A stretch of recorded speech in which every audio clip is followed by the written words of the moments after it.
ರಾಜ್ಯಾದ್ಯಂತ ಪೂರ್ವ ಮುಂಗಾರಿನ ಆರ್ಭಟ ಹೇಗಿದೆ ಅನ್ನೋದನ್ನ ನೀವು ಗಮನಿಸ್ತಾ ಇದ್ರೆ ಇನ್ನೊಂದು ಕಡೆ ಹುಬ್ಬಳ್ಳಿಯಲ್ಲಿ ಹೇಗಿದೆ ಸಿಚುವೇಶನ್ ಡೀಟೇಲ್ಸ್ ನೋಡ್ತಾ ಹೋಗೋಣ. ಹುಬ್ಬಳ್ಳಿಯಲ್ಲಿ ದೇವರಿಗೂ ಕೂಡ ಮಳೆರಾಯ ದಿಗ್ಬಂಧನವನ್ನ ಹಾಕಿದ್ದಾನೆ. ಸತತ ಮಳೆಗೆ ದೇವಸ್ಥಾನದ ಒಳಗೆ ನೀರು ನುಗ್ಗಿದೆ.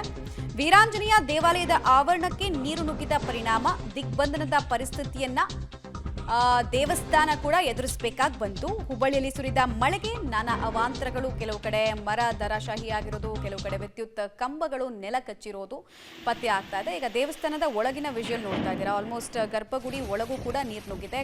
ದೇವಸ್ಥಾನದ ಆವರಣ ಪ್ರಾಂಗಣ ಅಂತ ಏನು ಕರಿತೀವಿ ನಾವು, ಸೊ ಅಲ್ಲೂ ಕೂಡ ನೀರಿನಿಂದ ಆವೃತ ಆಗಿದೆ ಇಡೀ ಪ್ರದೇಶ.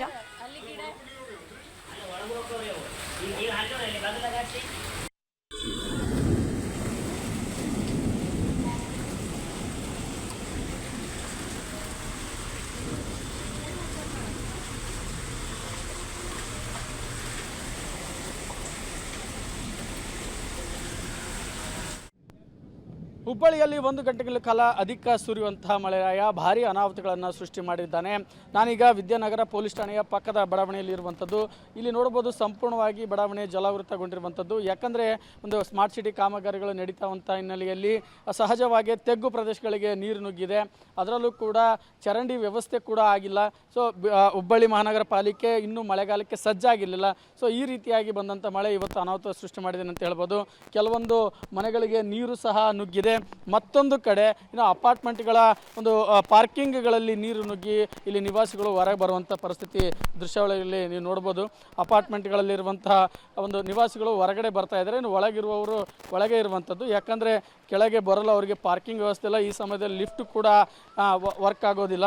ಸೊ ಈ ಒಂದು ಪರಿಸ್ಥಿತಿ ಹುಬ್ಬಳ್ಳಿಯ ಒಂದು ವಿದ್ಯಾನಗರದಲ್ಲಿ ನಡೀತಾ ಇರುವಂಥದ್ದು. ನೀರನ್ನು ಹೊರಹಾಕುವಂಥ ಪ್ರಯತ್ನ ಮಾಡ್ತಾ ಇದ್ದಾರೆ. ಆದರೂ ಕೂಡ ನೀರು ಇಷ್ಟು ಪ್ರಮಾಣದ ನೀರು ಏಕಕಾಲದಲ್ಲಿ ಹೊರಹೋಗಲು ಆಗೋದಿಲ್ಲ. ಹೀಗಾಗಿ ಸಹಜವಾಗಿಯೇ ಒಂದು ರೀತಿಯಲ್ಲಿ ಅನಾಹುತ ಸೃಷ್ಟಿಯಾಗಿರುವಂಥದ್ದು. ಇನ್ನು ಮಹಾನಗರ ಪಾಲಿಕೆ ಕೂಡ ಅಧಿಕಾರಿಗಳು ಕೂಡ ಇತ್ತ ಆಗಮಿಸ್ತಾ ಇಲ್ಲ. ಯಾಕಂದರೆ ಮಳೆ ಇನ್ನೂ ಕೂಡ ಜಾಸ್ತಿ ಆಗುವಂಥ ಸಾಧ್ಯತೆ ಇದೆ.